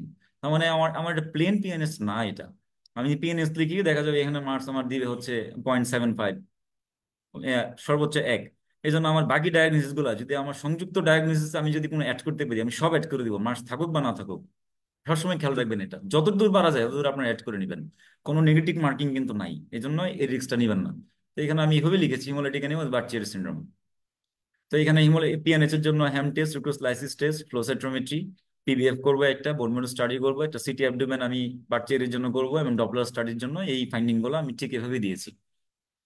ম্যানেজমেন্ট আমি পিএনএইচ এর জন্য ম্যানেজমেন্ট করবো, ব্লাড ট্রান্সফিউশন, ফোলার ট্রান্সফিউশন, ইকোলিজুমাব দিব, রেভুলিজুমাব। এটা দেওয়ার আগে আমার অবশ্যই ভ্যাকসিন দিয়ে নিতে হবে ফর নিসিরিয়া মেনিনজাইটিস। এটি একটু উল্লেখ করে আমি দিয়েছিলাম, আপনারা দিবেন, কারণ এই জিনিসটা সাথে সারা ওটা এক্সপেক্ট করে যে একটু ভ্যাকসিনেশনের কথা বললো কিনা ব্র্যাকেটে। আচ্ছা, antithymocyte globulin, anticoagulation, bone marrow study, bone marrow transplantation করবো, এবং জিন থেরাপি দিব। আর বাচ্চাদের জন্য যেহেতু এটা মার্কস ছিল হচ্ছে খুব বেশি না, কত যেন ছিল এটা, আচ্ছা যাই হোক, মানে আমি এটা বড় করিনি, সময় ছিল না আমার হাতে। থ্রম্বোলাইসিস, ওই যে আমি স্টেপ্টোকাইনেজ থ্রম্বোলাইসিস করবো, followed by lifelong oral anticoagulation. শুধু আমি এটুকুই বলেছিলাম, যে আমি না বাচ্চাদের ট্রিটমেন্টটা আমি উল্লেখ করেছি। আচ্ছা, নাম্বার ডি হচ্ছে 50 years old woman known cause of type 2 diabetes mellitus getting oral anti-diabetic drug including metformin for 10 years. She is complaining of weakness, tiredness, and lassitude, and for tingling numbness sensation in the limb. On examination, she is moderately anemic with no organomegaly. Her hemoglobin 8, total count 3000 with normal differentiation. Red cell indicates show MCV বেশি। তার মানে আপনি বুঝতেছেন যে এটা মেটফর্মিনের কারণে কিছু একটা ঝামেলা হয়েছে। কি ঝামেলা? তার এনসিএ বেশি, আবার তার হচ্ছে টায়ার্ডনেস, টিংলিং, নামনেস, তার মানে তার একটা মেগালোব্লাস্টিক অ্যানিমিয়া ডেভেলপ করেছে, মেটফর্মিন ইনডিউসড। তো megaloblastic anaemia due to metformin. তো আমরা মেগালোব্লাস্টিক অ্যানিমিয়ার যে ইনভেস্টিগেশন, এই মেগালোব্লাস্টিক অ্যানিমিয়া কোশ্চেনটা আপনারা কোনো না কোনো ভাবে প্রত্যেকটা পরীক্ষায় পাবেন, যে ইনভেস্টিগেশন ট্রিটমেন্ট, ট্রিটমেন্ট, এই জন্য এটা একদম ঠোঁটের আগে নিয়ে আসবেন সবাই। বক্সে যা ছিল আমি ঠিক এইভাবে বক্সে সবগুলো পড়েন, আপনাদের কাছে মনে হতে পারে যে এটা কি সম্ভব, ভাইয়া আপুরা এটা সম্ভব, কিছু কিছু কোশ্চেন এটা সম্ভব করতে হবে, এ হলো আপনার সময় বাঁচবে, আপনাকে মার্ক তুলে দিবে অনেক। তো ইনভেস্টিগেশন ঠিক এভাবে আমি দিয়েছিলাম, এটা বিভিন্ন সূত্র ডেভেলপ করবেন, ব্লাড ফিল্মের সূত্র কি, বোন ম্যারোর সূত্র কি, ডেভেলপ করে ঠোঁটের আগে রাখতে হবে। আচ্ছা, তারপরে আমি আমি একটা ডিটেলসে গেলাম না, এটা ডেভিডসনে আছে, আপনারা সবাই জানেন, আমি সময় নষ্ট করলাম না। তারপরে ম্যানেজমেন্ট হচ্ছে যে আমি প্রথমেই যেটা, এটা সবাই যেটা আমি আগেও এই কোশ্চেনটা একবার এসেছিল, ভুল করেছিলাম, মেটফর্মিন স্টপ করি নাই, খেয়াল ছিল না। তো এটা সারা প্রথমে দেখবি মেটফর্মিন স্টপ করছে কিনা, এটা একটা স্পেলিং মিস্টেক এসেছে, যে স্টপ মেটফর্মিন, আমি অল্টারনেটিভ ড্রাগে যাব ডায়াবেটিকের, এবং হাইড্রোক্সিকোবালামিন 100 মিলিগ্রাম আয়ন অল্টারনেটিভ দিয়ে দেখেন, এটা নিউরোলজিক্যাল, এটা ইনভলভমেন্ট ছিল, এটা ওতে আপনাকে একটা অল্টারনেটিভ দিয়ে আনটিল ইমপ্রুভমেন্ট মতো যেতে হবে। এটা এটা সাধারণত 6 থেকে 12 মাস পর্যন্ত লেগে যায়, এবং এটা ম্যাঙ্গালোর চিকেন ইমেজে ছিল, ফলিক অ্যাসিড সাপ্লিমেন্টেশনও তার লাগতে পারে, এটা উল্লেখ করে দিয়েছিলাম। আচ্ছা, আচ্ছা, এখানে ওই যে ইলিভেটেড অথবা ডিক্রিজড, এগুলো কি আপনি পুরোটুকু লিখছেন নাকি আপ ভাইয়া অ্যারো শুধু শুধু ডাউন অ্যারো? চিহ্ন, শুধু চিহ্ন দিয়ে গেছি ভাইয়া, তো সময় সময় ছিল না, সেটাই আর কি। ঠিক শুধু আছে। চিহ্ন দিয়ে গেছি, আপনার বুঝাইলাম, মানে পয়েন্ট একটাও ছাড়বেন না আচ্ছা এখানে, আচ্ছা, বুঝতে কারণ পারছি। এই জিনিসটা আপনাকে স্ট্রাগল করতে হবে না, এটা আসবেই, আপনি কোশ্চেন আউট করে দিলাম, কারণ আমি অনেকদিন ধরে পরীক্ষা দিচ্ছি তো, ডিটেলে না পেলে অসুবিধা পাবেন। আচ্ছা, 60 years old man received infection heparin perioperatively following routine knee replacement. He shows mobilize. He was slow to mobilize, and 5 day post-operative large on hematoma developed. All pre-operative blood tests were normal. Now hemoglobin 11 এবং WBC হচ্ছে 12,000, platelet দেখেন 20,000 হয়ে গেছে, platelet কমে গেছে, আয়এনআর কিন্তু 1.1, এবং liver function normal. তার মানে তার একটা হেপারিন নেওয়ার পরে তার হেমাটোমা ডেভেলপ করেছে এবং তার প্লাটলেটটা কমেছে, তার মানে এটা বোঝাই যাচ্ছে যে এটা কালপিট হচ্ছে হেপারিন, তার মানে এটা হেপারিন ইনডিউসড থ্রোম্বোসাইটোপেনিয়া। তো এখানে এই কোশ্চেনটা খুব মজার ছিল, প্রত্যেকটা কোশ্চেন আলাদা মার্কস ছিল, পারলে সারা 5ই দিবে এখানে, এমন একটা পরিস্থিতি ছিল। তো আমার সবগুলো মানে এটা লেগেছেও আমার কাছে 1 মিনিট, এবং এর মার্কসও 5 উঠেছে আমার মনে হয়, আমার বিশ্বাস। যেমন এটা ওয়ান ইম্পর্টেন্ট কমপ্লিকেশন আপনারা জানেন, আর্টেরিয়াল ভেনাস থ্রম্বোসিস। শুনেন, আর্টেরিয়াল ভেনাস থ্রম্বোসিস হয় হচ্ছে 7-8টা জায়গায়, এই জায়গাগুলো মুখস্থ রাখবেন। এই যে এটা হচ্ছে একটা, এইটা হচ্ছে একটা, আরো বিভিন্ন, যেমন বেচেটে হয়, হোমোসিস্টিনিউরিয়াতে হয়, এরকম আরো 7-8টা জায়গা আছে, এগুলো একদম মুখস্থ রাখবেন। এন্টিফসফোলিপিডে হয়। তো এটা গ্রেভ কমপ্লিকেশন কিন্তু আর্টেরিয়াল ভেনাস থ্রম্বোসিস। এটা কনফার্মেটরি টেস্ট কি, এটা টেস্ট আসলে একটাই, আর অনেক সাপোর্টিভ টেস্ট আছে, কিন্তু এটি PF4 লেভেলটাই। আর দুইটা ড্রাগ জানতে চাইছে, অল্টারনেটিভ ড্রাগ, যেহেতু আমি হ্যাপারিন দিতে পারবো না, আমি আর্গাট্রোবান এবং ডানাপেরোড, ডেভিডসনের একদম পেইড জিনিস ছিল এটা, ঠিক এভাবেই দিয়ে এসেছিলাম। তো এই কোয়েশনটা খুব মজার ছিল। আচ্ছা, লাস্ট কোয়েশনের ডিসকাশনে যাব। Number 4, a 60 years old woman with type 2 diabetes mellitus in the well control with empagliflozin, metformin and gliclazide. She presented with recurrent attack of UTI for which she is getting nitrofurantoin. আচ্ছা, দেখেন একটা recurrent attack, এবং সে একটা diabetic patient. তো বিষয়টা হচ্ছে তার diabetic এমন একটা পরিস্থিতিতে আছে, যে কারণ রিকারেন্ট ইউটিআই হচ্ছে, আমরা জানি ডায়াবেটিক মেলাইটাস এটা ইউটিআই এর একটা রিস্ক ফ্যাক্টর। এখানে চাইছে mention the risk factor of recurrent UTI, একটা কিন্তু বলে দিচ্ছে ডায়াবেটিস, অর্থাৎ এই পেশেন্ট রিলেটেড আর কি কি রিস্ক ফ্যাক্টর আমি চিন্তা করবো, এখান থেকে আমার তুলে আনতে হবে। একটা হচ্ছে এপাগ্লিফোজিন, আমরা জানি যে এটা 1 নম্বর কমপ্লিকেশন কিন্তু ইউটিআই করে, ঠিক, কারণ এটা যে আমরা গ্লাইকোসিরিয়াটা হয়, এটা যেহেতু আমরা ইউরিনের সাথে হয়, এই জন্য হচ্ছে প্রন টু ইনফেকশন, এটা বারবার ইনফেকশন করে এপাগ্লিফোজিন কিন্তু।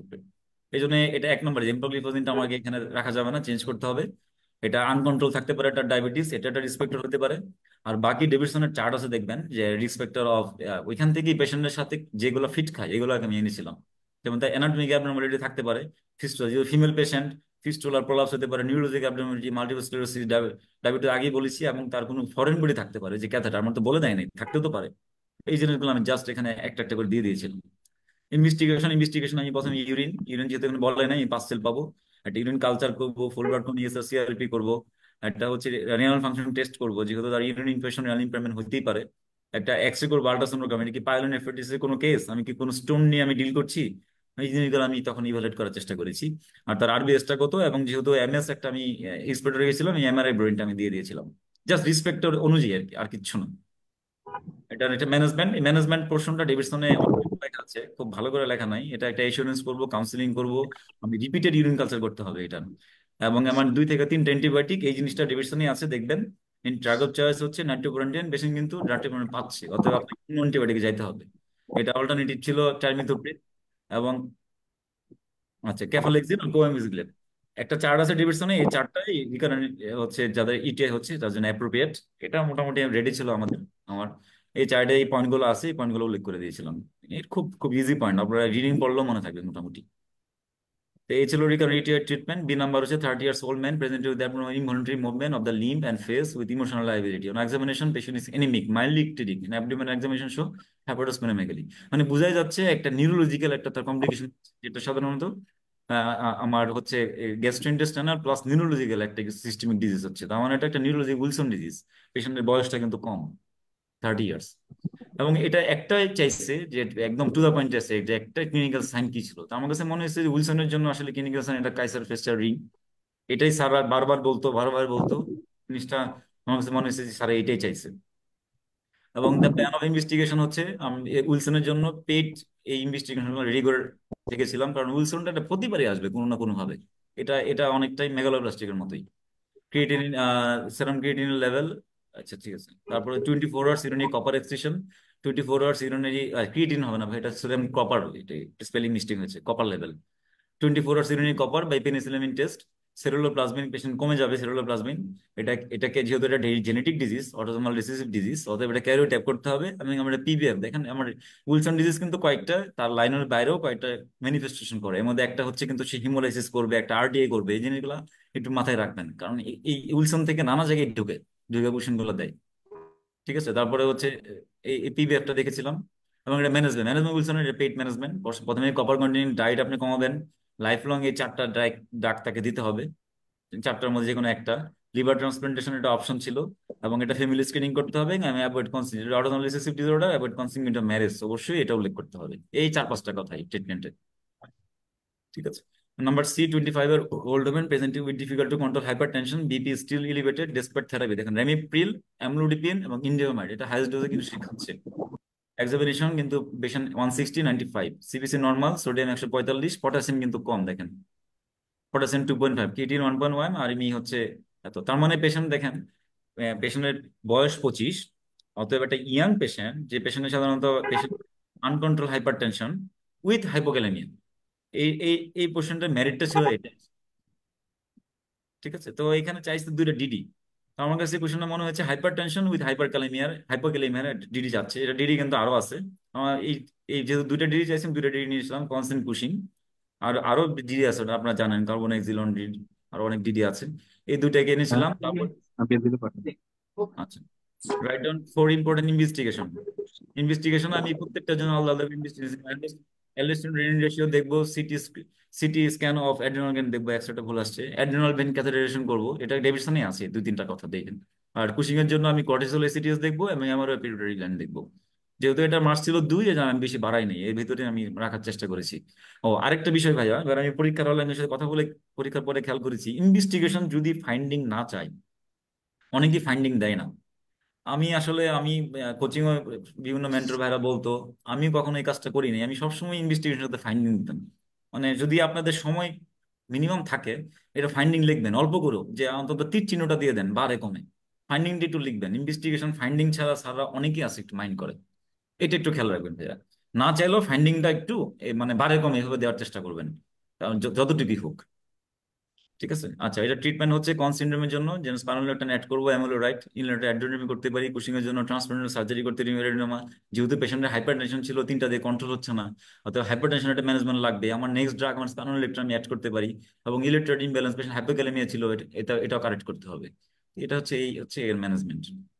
ডি নাম্বার হচ্ছে 45 years old man presented with anorexia, weight loss এবং altered bowel habit, abdominal occasional loss of the blood mixed stool for 6 months. On examination, he is anemic with no organomegaly. CBC show hemoglobin 8 gram per DL, MCS 22, platelet 2 lakh, WBC 12,000। দেখেন এটা 45 years old patient, anorexia, weight loss এবং altered bowel habit, abdominal pain, occasional blood mix। তার মানে এটা একটা chronic graves disease, মানে chronic একটা পেশেন্টের ক্রনিক ডিজিজ, যেটা সাধারণত আমরা এই প্রেজেন্টেশনে আমরা 2টা ডিজিজ চিন্তা করি, একটা কোলোনিক কার্সিনোমা, একটা আইবিডি। আসলে অনেক কিছু আছে, কিন্তু পেশেন্টের যেহেতু মোস্ট পসিবল ডিফারেন্সিয়াল চেয়েছিল, আমি দুইটাই উল্লেখ করেছিলাম। এছাড়াও আমি লিম্ফোমা ভাবতে পারি এখানে, ঠিক আছে। যদিও টিবির সাথে যায় না, কিন্তু এটার সাথে টিবিও দিলে একদম যে আমি ভুল হবে তা না, কিন্তু আমি দুইটা জিনিসে দিয়েছিলাম, মনে হয়েছে এটা স্যার দুইটা জিনিস দিয়ে স্যার জানতে যাচ্ছে। তো এটার প্ল্যান অফ ইনভেস্টিগেশন কি দুটার জন্য, একটা প্লেন এক্স অ্যাবডোমেন করবো, ফিকাল ক্যালপ্রোবিটিন করবো, ইএসএসসিএফডি করবো, সিগমোইডোস্কোপি, এগুলো সব ডেভিডসনে আছে। জাস্ট চিন্তা করে করে এখান থেকে এটা এনেছি, এখান থেকে এটা এনেছি, দিয়ে দিয়ে শুধু এটা করে ডাবল বেল এন্ড্রোস্কোপি করবো। এটার ম্যানেজমেন্ট কি? ম্যানেজমেন্ট প্রথমে যেহেতু পেশেন্টের ব্লিডিং হচ্ছে পাররেক্টাল, আমি ব্লাড ট্রান্সফিউশন করবো। যদি কোলোনিক কার্সিনোমার জন্য আমি সার্জারি করবো, আইবিডির জন্য ডিজিজ মডিফাইং ড্রাগ দিব, অ্যামোনোসাইলেস গ্লুকোকার্ড দিতে পারি। বায়োলজি আমি নামগুলো অ্যাড করে দিয়েছিলাম, কারণ নামগুলা স্যাররা দেখ, যদিও এটা মার্কস ছিল এক, তো নামগুলা দিয়েছিলাম। না দিলেও কোনো সমস্যা নাই, কারণ মার্কস হচ্ছে এক। এটা যত অপশন দিয়ে আপনার শর্ট করা যায়। আচ্ছা, এই কোয়েশনটা এটা ডেভিডসন থেকে দিয়েছে, একদম পেড দেখবেন, কোলোনিক কার্সিনোমার একদম ইয়ের দিকে, এবারে এর দিকে শেষের দিকে আছে। চারটা স্ক্রিনিং টেস্ট চেয়েছে, এই চারটাই আছে একদম। আমাদের এটা আমরা জানতাম যে কোলোনিক কার্সিনোমা আসলে এটা জানতে চাইবে, এবং এই জিনিসটা দিয়ে আমি শিওর হয়েছে যে কোলোনিক কার্সিনোমা এক নম্বরে দিতে হবে, কারণ এটা অন্য জায়গায় নাই স্ক্রিনিং টেস্ট। তো এই কোলোনোস্কোপি, ফ্লেক্সিবল সিগমোইডোস্কোপি, সিটোকোলোনোগ্রাফি এবং ফিকাল ইমিউনোকেমিক্যাল স্টেনিং, এটা ডেভিডসন খুলেই দেখতে পারবেন। এটা ছিল এই কোয়েশ্চেন, এটা মোটামুটি সহজ কোয়েশ্চেন ছিল আমার কাছে মনে হয়েছে। আচ্ছা, নাম্বার, এই কোয়েশ্চেনটা একটু ট্রিকি ছিল ভাই, এটা দেখেন। 37 years old woman in her 36 years of gestation complain of headache, fever, jaundice. On admission, BP 180, 110. দেখেন বিপি বেশি, পেশেন্টের ফিভার ছিল, পেশেন্টের হেডেক ছিল এবং জন্ডিস ছিল। সে বিপি কন্ট্রোল হচ্ছে না, অ্যান্টি হাইপারটেনসিভ ড্রাগ দিয়ে, এবং সিজারিয়ান সেকশনে চলে গেছে সে। এবং তার 2 দিন পরে পোস্ট অপারেটিভলি সে develop mucocutaneous bleeding. Preliminary investigation, haemoglobin তার 7, টোটাল কাউন্ট ঠিক আছে, প্লাটেলেট 40,000 কমে গেছে, রেটিকুলোসাইট বেড়ে গেছে, peripheral blood film show marked red cell fragmentation with helmet cell, serum creatinine 3.1। তো এই যে কোয়েশ্চেনটা পেয়ে আমি আসলে মানে মনে হয়েছে এটা কোয়েশ্চেনটা অনেক ট্রিকি, স্যাররা আসলে একটু ভাবার জন্য দিয়েছে যে কোয়েশ্চেনটা কি। আমি যে সিম্পল ভাবে ভাবি এটা টিটিপি, কারণ তার ফিভার আছে, তার হচ্ছে টিটিপি যে 5টা ম্যানিফেস্টেশন সবই আছে, কিন্তু আমি মূল ঝামেলায় পড়ে গেলাম যে টিটিপির সাথে এই হাইপারটেনশনটা নিয়ে। টিটিপি তো এত হাইপারটেনশন থাকার কথা না, এই হাইপারটেনশন কেন? তখন আমার মনে হলো যে তার 2 দিন পরে ডেভেলপ করেছে, পেশেন্টের হচ্ছে এত হাইপারটেনশন, রেনাল ইম্পেয়ারমেন্ট আছে, আবার টিটিপির সাথে আমি এই জিনিসগুলো আমার একদম খাপ খাওয়ায় নাই। যেমন হেলমেন সেল, রেড সেল ফ্রাগমেন্টেশন, হেলমেন সেলটা সাধারণত এটা যতদূর আমি জেনেছি, এটা জানি যে এটা এটা ইন্ডিকেট করে মোর ইজ ডিআইসি। আমার মনে হলো কি ডিআইসি ছাড়া হিট করতে চাচ্ছি কিনা, তখন আমি কনফিউজড হয়ে আমি আসলে মূলত এটা হেল্প উইথ ডিআইসি রেখে, আর টিটিপিটাও আমি দিয়েছিলাম, আমি ডিডিতে দিয়ে দিয়েছি। কারণ কোনো কোশ্চেন যদি এরকম হয় আপনি বুঝতে পারছেন না, আপনি দুইটা জিনিসের ভিতর কনফিউশন করছে আপনাকে, তাহলে যেটা এনে মেন্টররা সবসময় বলতো যে দুটাকে আপনারা দিয়ে আসবেন যত দূর সময় কাভার করা যায়। কারণ আপনি একটা দিলেন, বের হয়ে দিলেন ডায়াগনোসিস, আসলে একটা এমন ক্লু ছিল যেটা আপনি মিস করছেন, পরীক্ষার হল অনেক স্ট্রেসের জায়গা, বের হয়ে দেখলেন যে এটা তো আসলে ডায়াগনোসিস আরেকটা, আপনি আপনার চিন্তাটা একেবারেই তখন রং হয়ে যাবে। এই জন্য আমি তখন হেল্প উইথ ডিআইসি আমি এই চিন্তা করে, এবং ডিডি রেখেছিলাম টিটিপি। এবং আমি মোটামুটি হেল্পের লাইনে হেঁটেছি, আমি জানি না এটা স্যাররা কি নিয়েছে, তবে আমার মনে হয়েছে যে হেল্প উইথ ডিএসসি টিটিপি স্যাররা এটা এই এই এই কোশ্চেনে হেল্প উইথ ডিএসসি এস্টাবলিশ করাটাও পসিবল, টিটিপি এস্টাবলিশ করাটাও পসিবল এই কোশ্চেনে। তো আমি 5 দিন FDP, blood CS, urine culture, PT, renal function test, এবং আমি হেল্পের ট্রিটমেন্ট এবং ডিএসসি ট্রিটমেন্ট এবং টিটিপি ট্রিটমেন্ট আমি অল্প একটু দিয়েছিলাম, যে স্যারা যে টিটিপি রাখে যেন আমাকে টপ শিট থেকে কোনোভাবে আমাকে জিরো দিতে না পারে, অন্তত স্যারা যেন 3 দেয়, তাহলে তো আমার 5টা হয়ে গেল। যেহেতু এগুলা আসলে পড়া থাকে, এই 4-5টা লাইন লিখতে আপনার লাগবে 15 সেকেন্ড, এই জন্য কোনো কোনো সময় লিখতে কার্পণ্য করবেন না। তো এই হচ্ছে মোটামুটি মানে এই পেপার এখানে 1 হাইপারটেনশন ব্যাপারটা কিভাবে এক্সপ্লেইন করা যায়? এই হেল্পের সাথে না টিডিপির সাথে ভাইয়া? মানে হেল্পের সাথে হেল্পে হাইপারটেনশন। হেল্পে কিন্তু হাইপার টেনশন থাকবে, এটা ফার্স্ট ক্রাইটেরিয়া হেল্পের। হেল্পে কিন্তু হাইপার টেনশন, এটা দেখবেন ডেভিডসনে ম্যানেজমেন্টও আলাদা করে হাইপার টেনশন করতে বলছে, এবং থার্ড ট্রাইমেস্টারে হঠাৎ করে তার হাইপার টেনশন ডেভেলপ করবে উইথ ফলোড বাই ডিআইসি।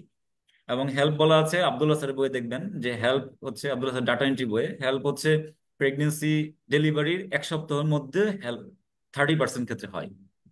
তো এই জিনিসটা মানে এই জন্য হেল্পের সাথে এটা, কিন্তু হেল্পের সাথে যায় না হচ্ছে ফিভারটা ভাইয়া, বুঝছেন, ফিভারও তো হেল্প হওয়ার থ্যাংক ইউ, কথা না। চমৎকার তানভীর, খুব ভালো বলছো। আচ্ছা, আমি একটু ইন্টারাপশন করি। হ্যাঁ, আপনার টিটিপি কিন্তু আসলে হাইপার টেনশন, খুব সুন্দর একটা কোশ্চেন। তো টিটিপিতে হাইপার টেনশন আসলে প্রেস দিয়ে হচ্ছে ব্যাখ্যা করা যেতে পারে আর কি, যেহেতু প্রেগনেন্ট, আর হুম প্রেগনেন্সিতে কিন্তু প্রেস হয়। হুম তো আসলে এটা সিঙ্গেল ডায়াগনোসিসে আসলে থাকাটা একটু অবুদ্ধিমানের মতো কাজ হবে, কারণ হচ্ছে হুম এখানে ডিএসির ফিচার আছে, হুম, টিটিপির ফিচার আছে এবং হচ্ছে আহ হাসির ফিচারও আছে। তো হুম, পেশেন্টের ফিভারও আছে। তো হাসে কিন্তু ইউজুয়ালি ফিভার হয় না। আর হুম, প্রেগনেন্সিতে হাইপার টেনশন হইতে পারে, ওটার কারণে হচ্ছে ডিএসি হতে পারে, কারণ আমরা জানি যে ডিএসির কজগুলোর মধ্যে কিন্তু হার্ট টিটিপি, ডিএসি এবং uncontrolled blood pressure during pregnancy বা একলামশিয়া প্রি একলামশিয়া, এই কজগুলো কিন্তু মানে আলটিমেটলি হচ্ছে আমাদের ডিএসি মানে প্রিডিসপোজিং বা কজের মধ্যে কিন্তু আছে। তো এটা আসলে একটা মাল্টিফ্যাক্টরিয়াল কোশ্চেন ছিল আমার মনে হয়, কারণ এখানে হাইপার টেনশন দিয়ে সবাইকে পাজলিং করছে যে দেখি তারা আপনার চিন্তা ভাবনা করতে পারে কিনা, থিঙ্কিং করতে পারে কিনা। তো আসলে আমার কাছে যেটা মনে হচ্ছে যে আপনার এটা টিটিপি হচ্ছে বেসিক অ্যান্সার, সাথে হেল্প এবং হচ্ছে প্রেস রিলেটেড কিছু কথাবার্তা লিখে দিয়ে আসতে হবে, এটাই হচ্ছে ব্যাপার। হুম। তো এটাই হচ্ছে মানে কথা, কারণ এটা এই কোশ্চেনটা হচ্ছে খাজা কে বলে আপনার খাজা স্যারেরও পছন্দের কোশ্চেন এবং হচ্ছে তারিকুল ইসলাম স্যারেরও কিন্তু পছন্দের কোশ্চেন ছিল এটা।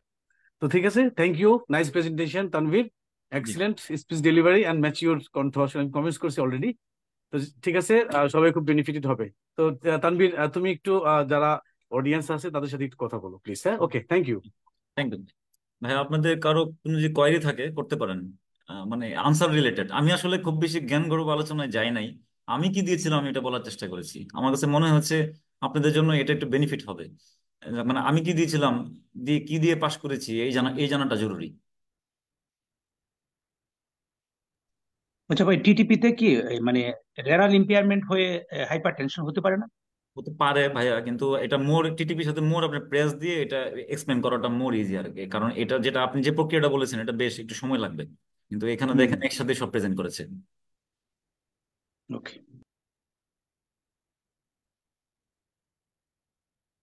ঠিক আছে ভাইয়া। তো একটা কথাই, আপনার যেহেতু কারো কোয়েরি নাই, একটা বিষয়, আপনি আপনি অনেকে অনেক ম্যাচিউর ক্যান্ডিডেট এখানে আছেন, অনেকবার পরীক্ষা দিয়েছেন।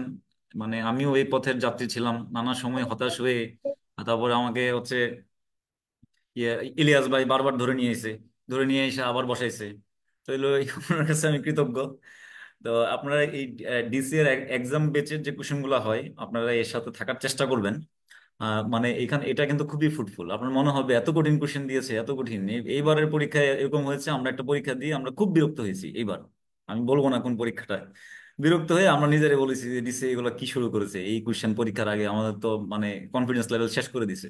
কিন্তু দেখলাম যে পরীক্ষার হলে যে ডিসি এর প্যাটার্নই এবার স্যার একটা পোর্শন কঠিন করতে চাইছে। পরে এই জিনিসটা খুব হেল্প হয়েছে। তো ডিসি এর সাথে থাকার চেষ্টা করবেন। এক্সাম বেসটা খুবই ফ্রুটফুল, প্রত্যেকটা এক্সাম দিবেন। এখানে ভাইয়ারা কর্ডিয়াল, আপনার যে কোনো সময় যে কোনো আন্তরিকতা ওনাদের কাছ থেকে পাবেন। দেখেন স্যাররা কোনো ফিডব্যাক দেয় না, এই মেন্টররাই কিন্তু আপনাদের এই এই আসল হচ্ছে বন্ধু। এটা মনে রাখবেন। আমার ক্ষেত্রে তাই হয়েছে, আমি সবসময় ওনাদের সাথে শেয়ার করতাম। ইলিয়াস ভাই আছে, রাজীব ভাই আছে, এবং সবাই সবসময় আমি শেয়ার করতাম যে আমার কি প্রবলেম, কি প্রবলেম। ওনারা বলেছে তোর কোনো প্রবলেম নাই, কারণ আল্লাহ আল্লাহ কর। তাই করছি। তো বিধাতাকে সবসময় ডাকবেন। এই পরীক্ষাটা আসলে আল্লাহ উপর আল্লাহর হেল্প ছাড়া সম্ভব না। উপরওয়ালা আপনাকে মানে সবসময় নামাজ কালাম যে যে ধর্মের এখানে ওই ধর্মের হচ্ছে প্রেয়ার করবেন। আর পড়াশোনা ছাড়বেন না, আর এই কোচিং গুলোর সাথে একটু রিলেটেড থাকতে হবে ভাই। করার কিছু নাই, এই পথে যে আসছেন ভাইয়া আপুরা এটা শেষ করতে হবে। সবাই পাশ করে যাবেন একদিন, এবং এটা শুধু একটা টাইম বিং, ধৈর্যটা রাখবেন। ইনশাল্লাহ সামনে আরো ভালো কিছু হবে। তো ঠিক আছে ভাই ভাই। একটা কোশ্চেন ছিল,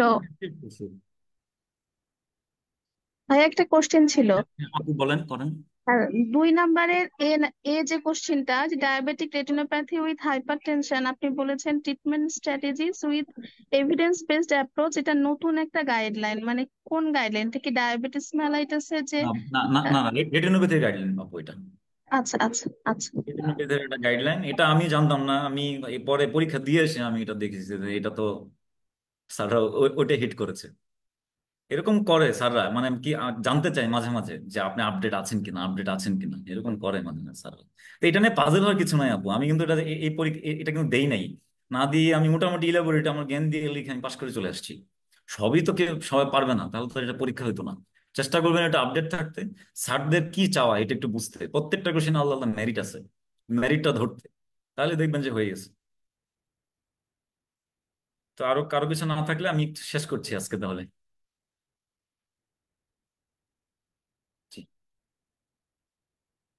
জি রহিম ভাই শেষ করে দেন। জি, থ্যাংক ইউ সো মাচ। আপনারা যারা জয়েন করেছেন, আগামী 3 তারিখ আমাদের রিটেন পেপার 2 এর সলভ ক্লাস হবে এবং 4 তারিখ ওএসপি এবং আইই। আপনারা সাথে থাকবেন আশা করি। ধন্যবাদ সবাইকে। স্যার, আপনাকে থ্যাংক ইউ স্যার। আর সলভ শিট গুলো আগামী 4 তারিখ থেকে আমাদের ডিসিএস সেন্টারে অ্যাভেলেবেল পাবেন হার্ড কপি। ধন্যবাদ। আসসালামু আলাইকুম।